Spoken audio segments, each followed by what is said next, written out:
Hola, hola. Mi nombre es María de Jesús Robles, como tú ya lo sabes, soy la escritora de este libro que se llama La energía del amor, y este libro está escrito especialmente para empoderar a la mujer y al hombre al que lo lea, y lo lleva a otro nivel completamente, a descubrir su potencial y su poder y empoderarse. Tiene unos ejercicios súper interesantes ahí.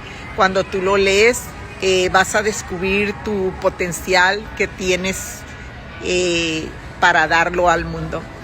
Me encantaría que seas una que lo lee y que me mandes un texto o algo diciéndome qué hizo o qué transformación obtuviste al leer el libro. Muchísimas gracias si lo haces, si lo compras. Estoy muy agradecida contigo. Gracias.